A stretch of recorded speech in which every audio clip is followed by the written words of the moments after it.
Building Men is brought to you by Finish the Race Apparel, ftrapparel.com, the creators of all things building men, and by Become Stronger Industries, become-stronger.com, the creators of handmade steel maces, hammers, and other badass equipment. Often it's going to lead you to having an experience, to trying something new, to going to check out this edge. Because otherwise, why are you even exploring it? Why are you curious about it? Why are you listening to it?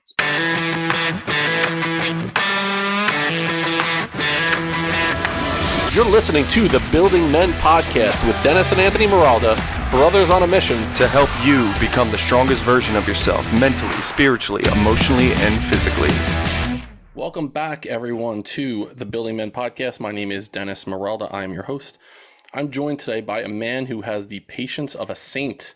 I had him on the Building Men podcast about a month and a half ago, and the audio was so jacked up. It was around the time that we interviewed Mike Salemi. We did Mike Viper Salemi before his big retreat, and one of the guys that he is very close with, working with close proximity, we had him on the podcast, and the audio was jacked up, so we rescheduled, and there was another issue, and then I had COVID, and then my kids had COVID, so I've had to reschedule this several times.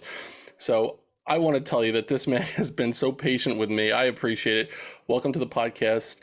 He's a creator and integrator of experiences, is how he calls himself. Nico Jensino. What's up, Nico? Good to see you, my man. Same to you, Dennis. Yeah. Real quick before we get started, I wish we knew that Mike was calling his mustache Viper. We would have had a lot more fun at the retreat. Oh my God, absolutely. To it that way. But did you see that he posted it up on Instagram when he was shaving it? Yeah, and that's when we found out. It was right after the retreat. We found out, we didn't know he was calling it Viper. We would have had a lot more fun. Oh, absolutely. So what we did was we started talking about, it was a mustache that really needed some reverence, as is yours, by the way. I don't want to underplay what you got going on right now. And what you have is the mustache, and you have the under the chin hair. What do we call that? Like a flavor saver? You got the little underneath piece. That's good stuff. Yeah, I don't know. It just it just naturally fits there. It does. Feels naked. Fits perfectly. It. And the long flowing locks. I mean, you got the look is just, it's tremendous. You look like it could be like I'm watching like Game of Thrones or something, and you're from one of the islands it's not in Westeros. You're from across the narrow sea, and there's this guy who's like a really good sword fighter. I feel like you're such an interesting person because of the look. I absolutely love it. And it's funny with Salemi, when he was on, we tell him that the mustache we need to give it some reverence here. And we were talking about Top Gun. And the one like flight instructor in Top Gun, we were trying to figure out his name. Salemi's like, it was Viper. We're like, all right, that's what we're going to call it. We're going to call you Mike Viper Salemi. So I hope it sticks. I really do. And he gives some credit towards Building Men. I'll give it some momentum. Absolutely. I'll support. So what I'm going to do, one of the podcasts that I listen to on a regular basis is a podcast called Off Shift. And the guy's name is Anthony Trucks, he's a mentor for me in my space. We had him on the Building Men podcast a couple months back. Just a really good guy, went through a lot of stuff in his upbringing. And I was listening to an episode this morning. The way he starts off every single episode is with the same question. So I'm going to give him a little bit of a shout out here. I've never asked this question on a podcast, but I figured why not today. So the way he starts off each episode is he says to the guests, all right, say I'm walking around town. I go into a coffee shop and I sit down next to you and you start talking to me.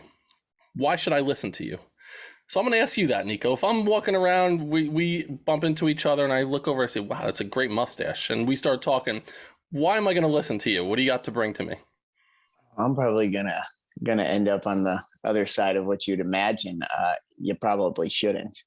Or, like when teaching, if I'm teaching something and someone's asking like in relation to Tantra, like, why should I do this? Or what's the point?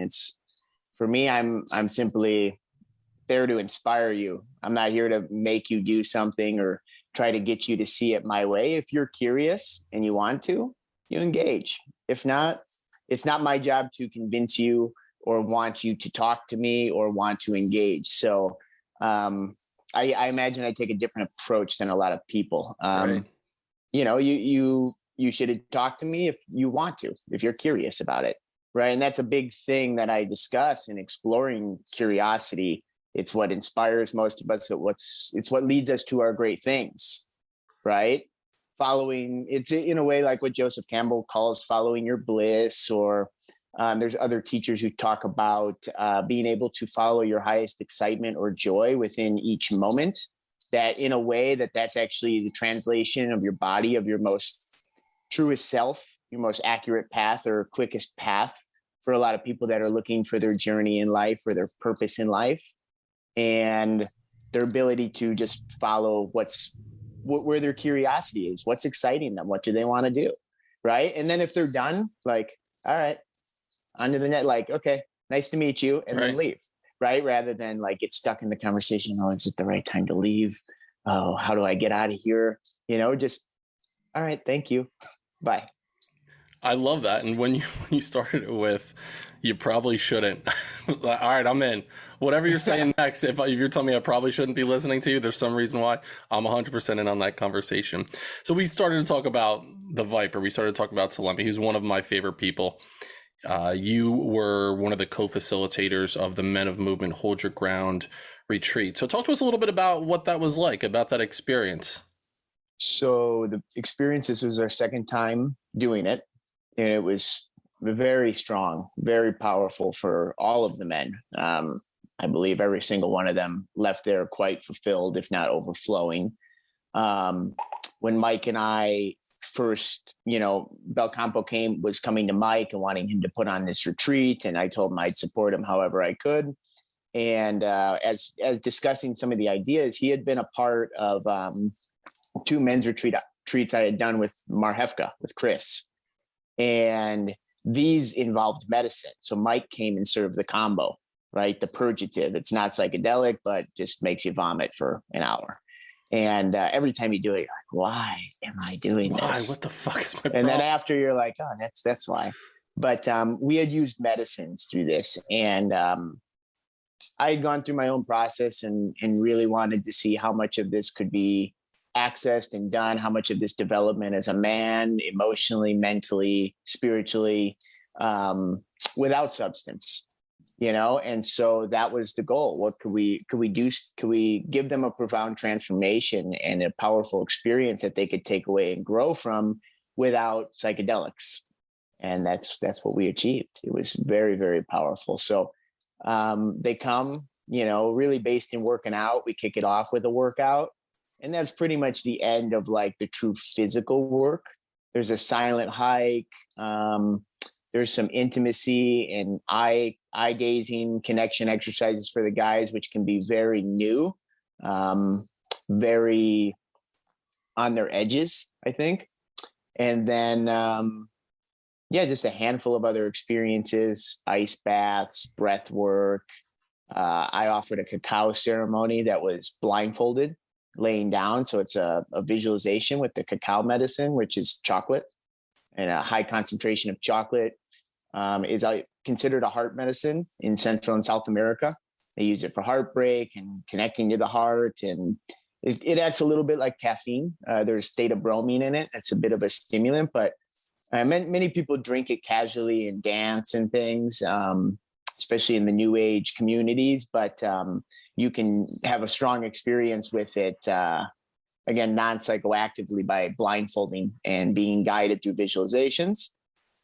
And what else? We had a very strong family constellations therapy, which is a very unique type of therapy that I facilitate. So that's a whole rabbit hole to go down. Right. But Mike had done the best job of leading by bringing a great team together. He brought 4 of us together, and we all offered different experiences. We did improv with Tyler, which you've had Tyler on the show. We had Brian give a lot of sound experiences and bringing his element of that in there. So, and then Mike stepping fully into the leader of it was really great and very strong for him. And we called his episode Leading from the Middle, which is what he does. He gets right in the down and dirty with everyone else that's going through it, and he fully experiences it. Nico, what you said was interesting to me. I hadn't thought about this in a while.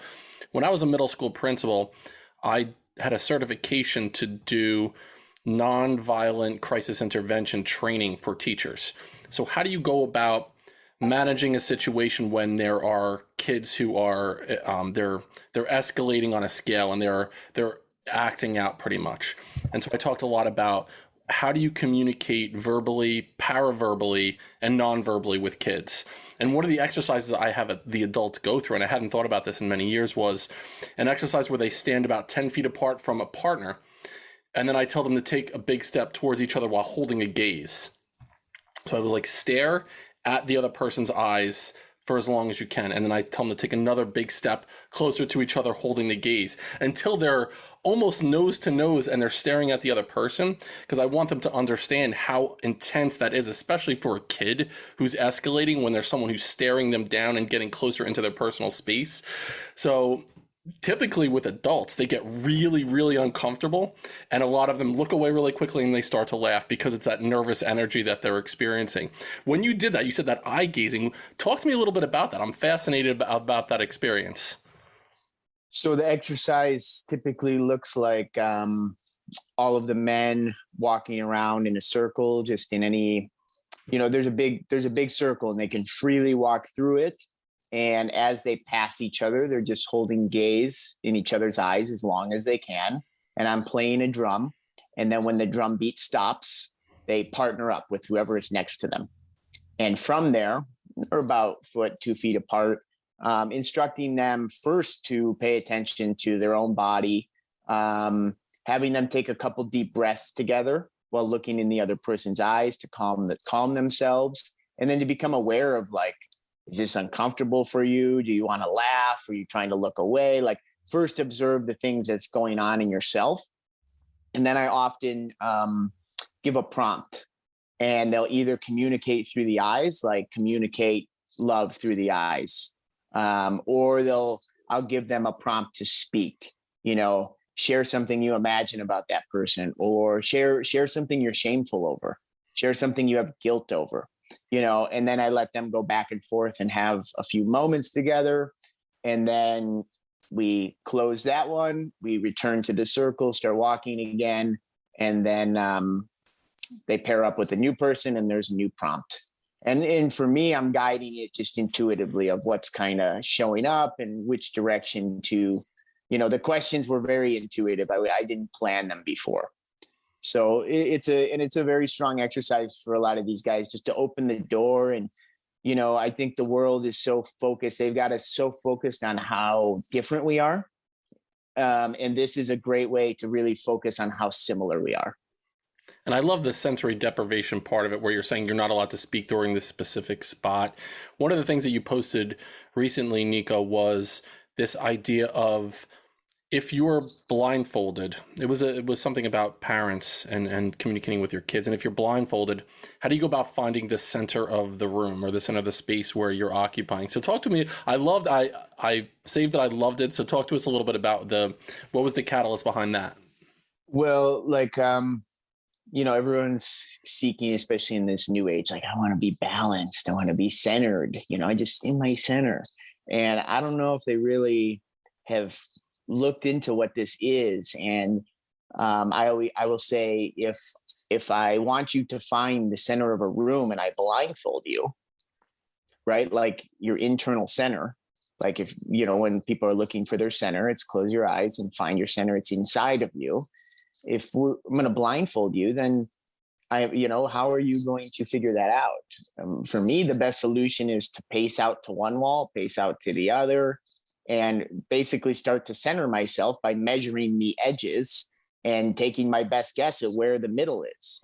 And through this process of life, like exploring our curiosity, discovering what we like is often the process of discovering what we don't like.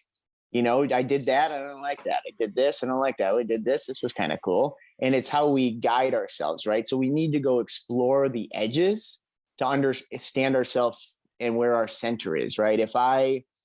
For me, when I had first gone through some inner child work and some emotional development, I realized that I never let myself get angry or grieve. So I kept my emotions in this little box. And as soon as I allowed myself to go deep into grief and experience that, process that, allow myself to express it, then on the other side of that, a few days later, I had the highest joy I had ever had while completely sober. Right. And it was mind blowing, but same idea. You need to be able to explore the edges and the spectrum to find the center, the balance, right? Even when we look at balance, right? Balance is dynamic. Balance isn't, we have this imagination that balance is like just this still point, but balance is the flexibility. If I'm skateboarding or surfing, my balance point is constantly changing. That's what balance is. All the variables are shifting, and I'm able to stay balanced in it. Right. Absolutely. That's what I'm going to title this episode. I quoted it right there, exploring the edges. It's profound to me to go to that external spot where it's you're at the edge of your comfort zone, and you do the most growth when you're in those spaces. And I'd love for you to tell the audience how you got to where you are now. You definitely explored the edges of your own personal development and personal growth to get to your center, because you did not start out as Nico Jensino. You started out as Nick Jensen, and you went on a journey from that point. So for the audience, tell us how you basically explored your edges to get to where you are now from where you began. Yeah, I can give you a little overview. First, I'm still Nick Jensen. I've just integrated that. And by taking on a different title, it allowed me more flexibility to play with the character and have fun. And that's just what a lot of friends call me, right? I always joke that Nico, the O is just more fun. I like to have more fun this way, right? And because ultimately I'm still Nicholas. And I'm, that's what I was born as. And I'm Nick to my family. I'm never going to change into all the people I grew up with. And so that's all part of me. But in terms of like comfort zone, right? I was big athlete, and I had a CrossFit gym with some business partners, and I love just going to that deep place of discomfort. And as life unfolded, a long-term relationship ended, and it led me into investing in myself, taking some chances, if you will, and not really knowing what I was going into, but signing up for the Strong Coach and doing some personal development through that to try and better my business. And that led me to Training Camp for the Souls program, which was my first look at inner child work and emotional work. And I had realized that, many of us are like, oh, I'm good at being uncomfortable. Like they can suffer in a workout. But they haven't realized that they've actually, that's where they feel most comfortable. They feel way more uncomfortable crying or showing their emotions in front of another man or a person that they don't know, rather than, no, I'll just keep going till I vomit, right? And I'll go into that pain. And you're like, I'm really good at going to the edges of discomfort. It's like, well, actually that edge of that discomfort is your comfort. You've kind of flipped it into yourself. And so I had been through that process, and after going to this, and there was nothing around spirituality. There was nothing around God. I rejected most of that growing up. I didn't believe in anything. And when I had deeply connected to this child inside to myself, it was just natural. It just came through. I was like, oh, I believe in this. This is very, I found myself saying I trust in God. And it was like, still, that was on my edge, because all of the things that the term God came with from growing up and being raised Christian. And, so there was a big process to this of how it's all, and it's been bumpy along the way. When I went through this program, what I always wanted was to own a gym. And then I had owned a gym. And in it, I realized that this wasn't for me anymore. I wasn't aligned with this. It was coming from a place of I'm not good enough. And I was ready to change. And so the process over the next 6 months of selling my gym back to my partners, removing myself from the situation, there was the initial part where I tried to, everyone else was doing their thing, 80, 90, 100 members, and they're happy where they're at. And I was happy where I was at 6 months ago with them.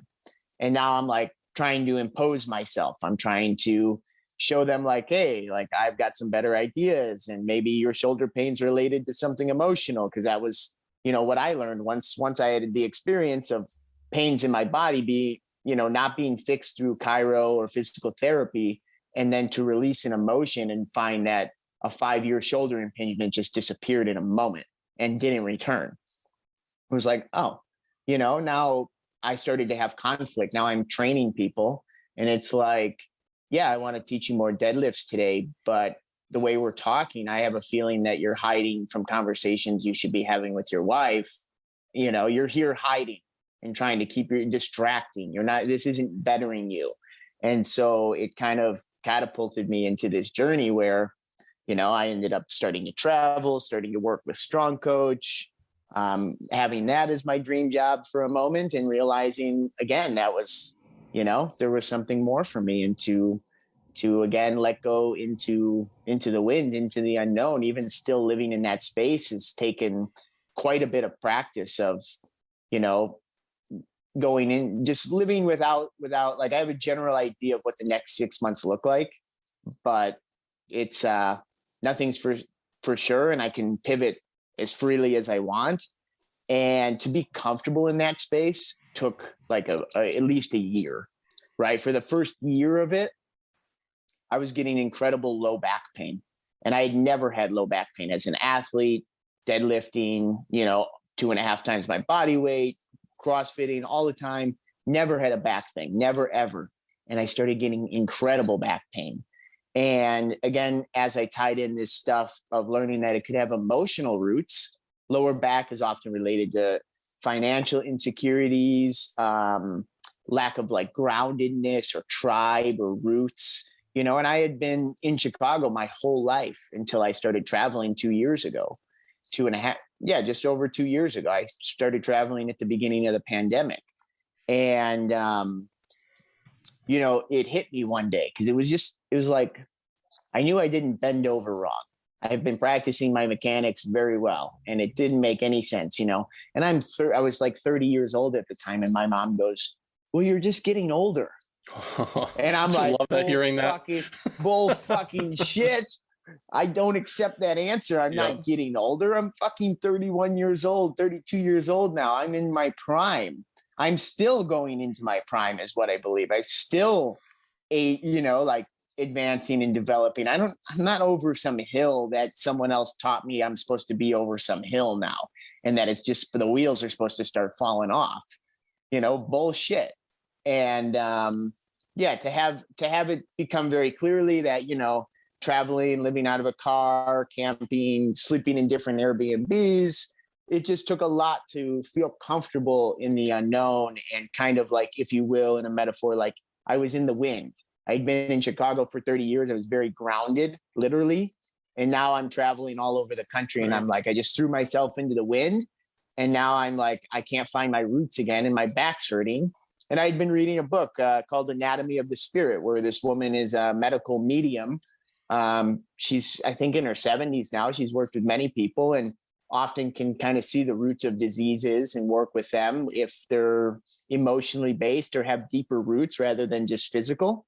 Because if we have a physical issue and we keep treating it and it keeps returning, it's time to look at the next layer, right? And so this book, she had given you like, different causes of different issues. And for me, it was pretty clear, like, okay. And now back doesn't hurt at all. Like, I did every minute on the minute with single arm kettlebell swings the other day, and I haven't been working out that much. So I'm super sore, but back's great. Those every minute on the minutes are badass. I did one with push-ups yesterday, and somebody challenged me to do 50 minutes of 10 push-ups every minute on the minute.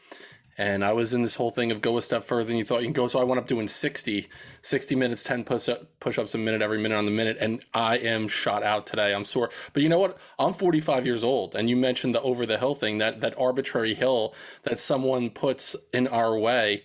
I feel better today at 45 than I did when I was 35, without a doubt. And so much of it is my mindset, that I understand my body in a deeper way, and recognize a lot of the pain that I was feeling. It was just things that I was carrying for such a long period of time.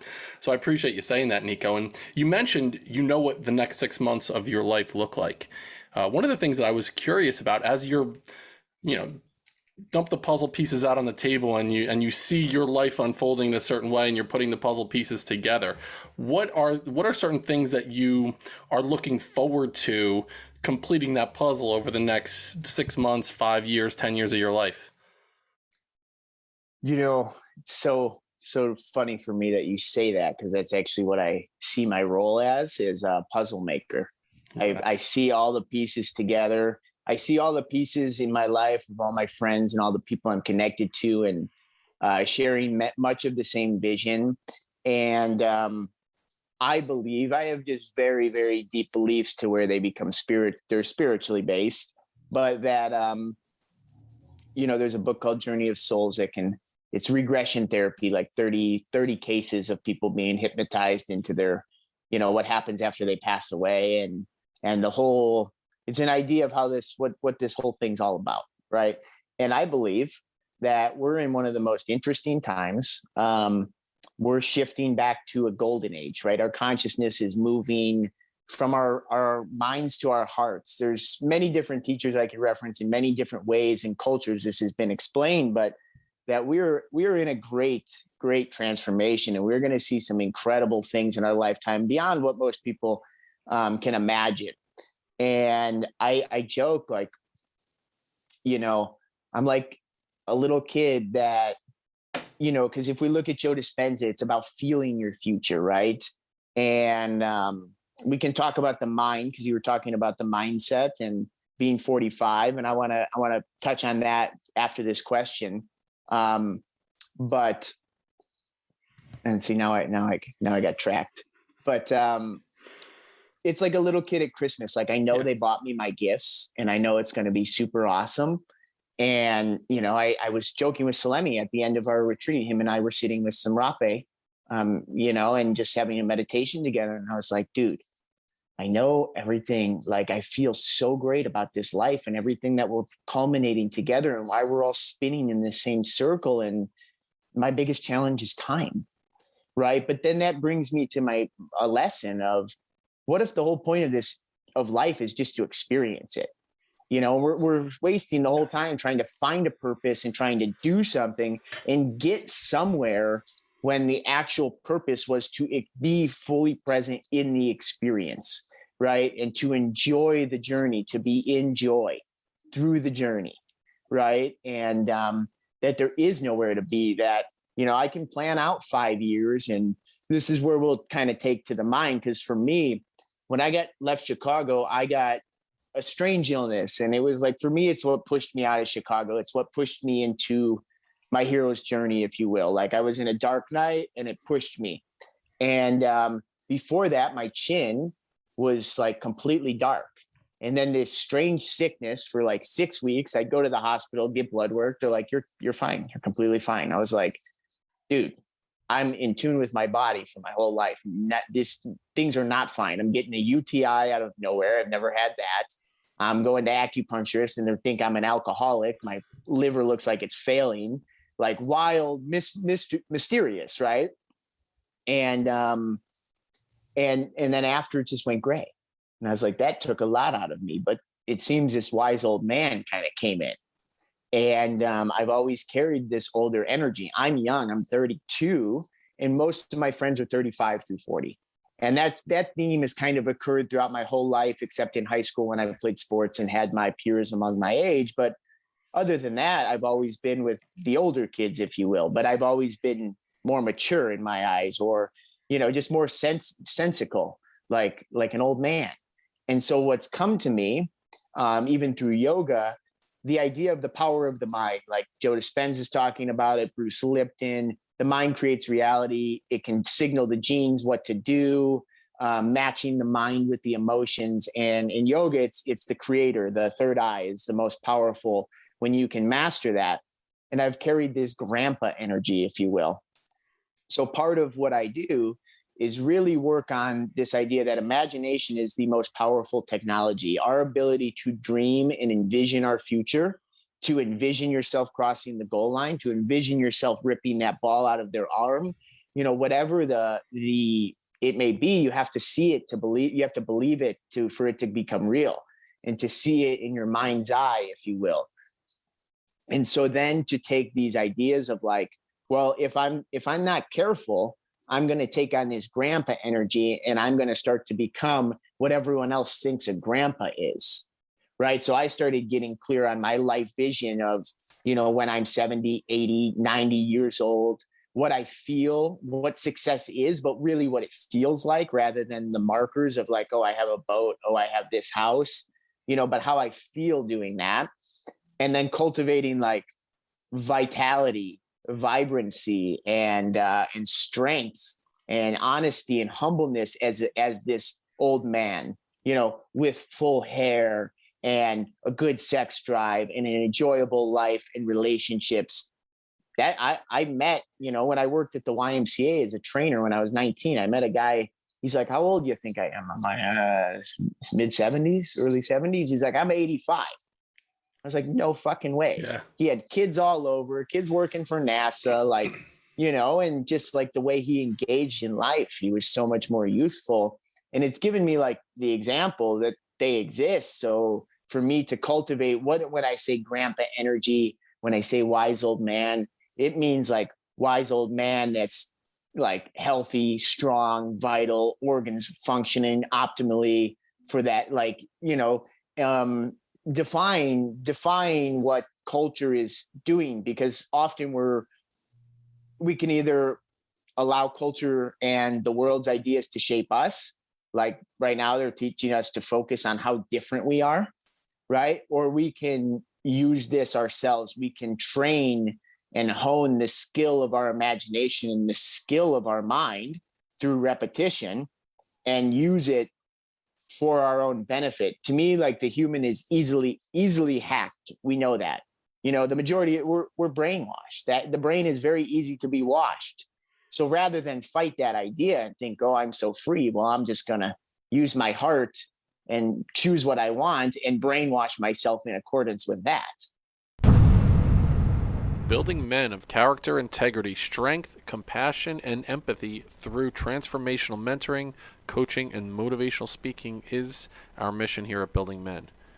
To work with me as a one-on-one life coach, you can find information in the show notes, or you can visit our website at buildingmen.io, where you can book a free 30-minute discovery call to help you become the strongest version of yourself mentally, spiritually, emotionally, and physically. Now, back to the show.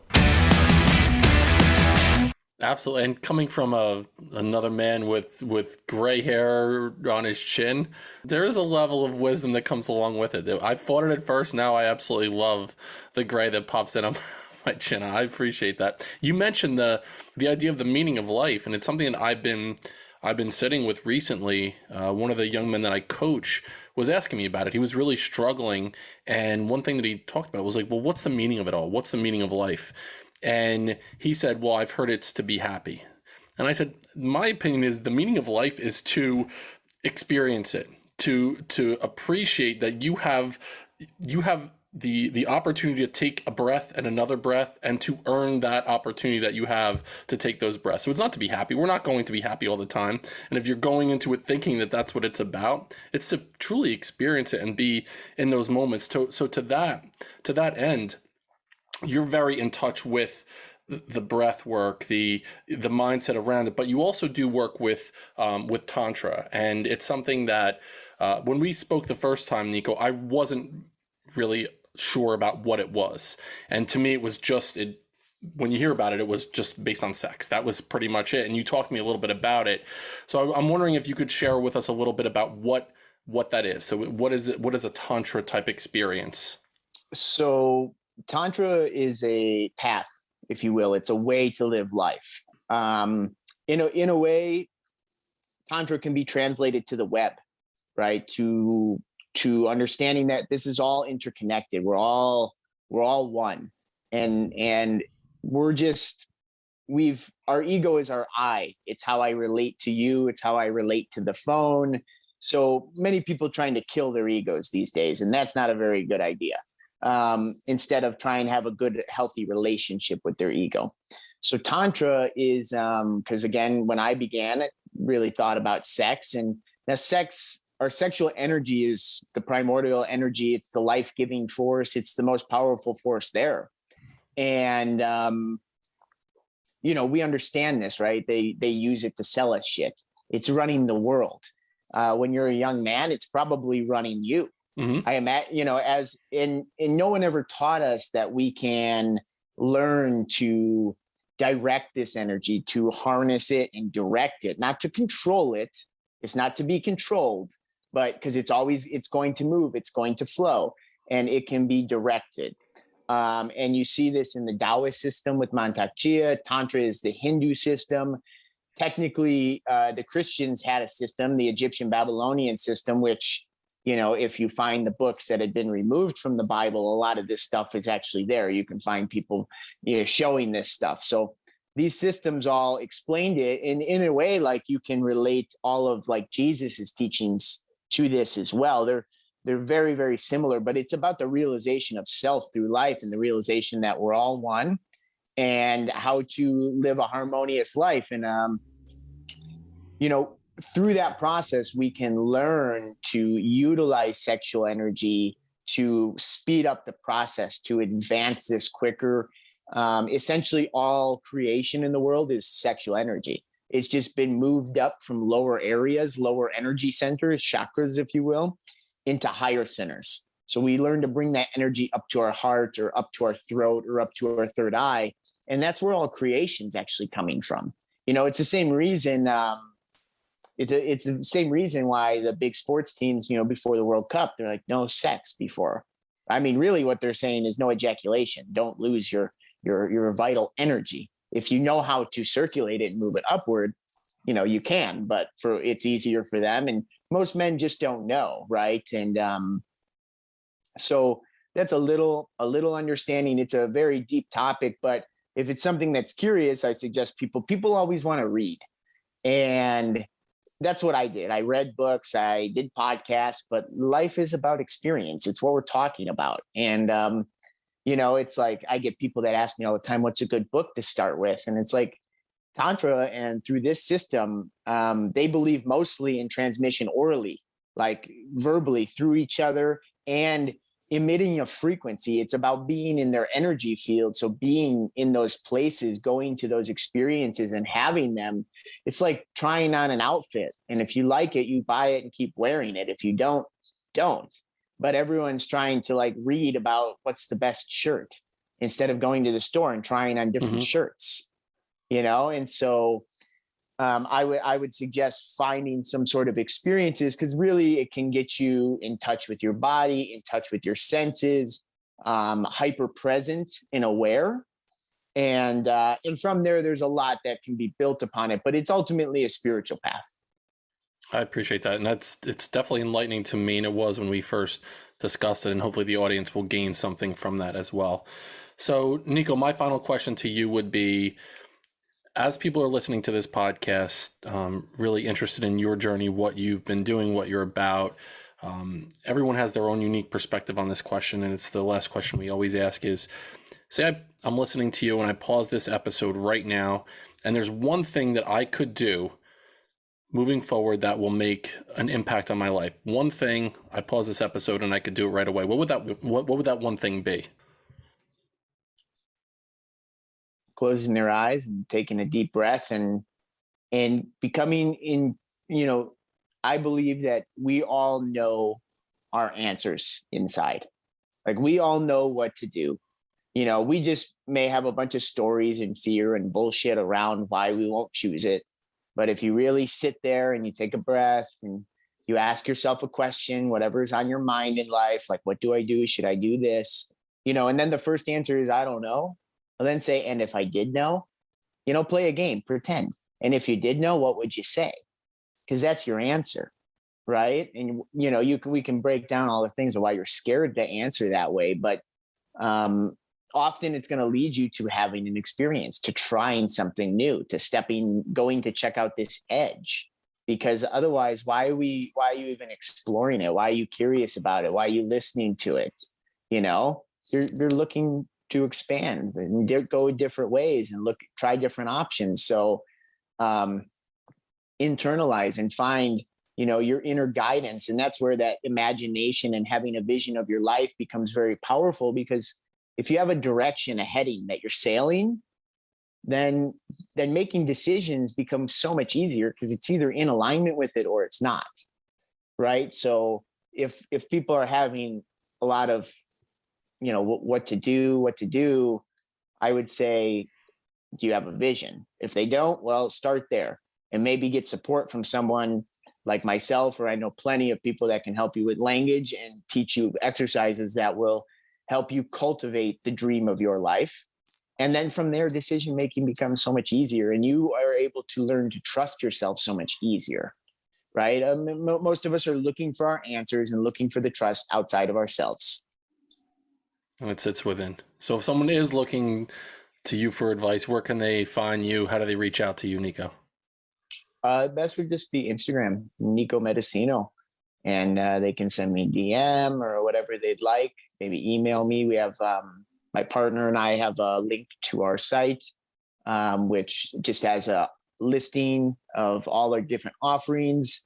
And there's a lot of ways to go. So they can book a call with me and we can just have a discovery and just have a conversation for 30 minutes and discover if I'm even a person that can support them, if it would be right, and then which route they would like to take and how I could help them if that were the decision from there. That is awesome. For the Building Men audience, find us on Instagram, building.men. Our website is buildingmen.io.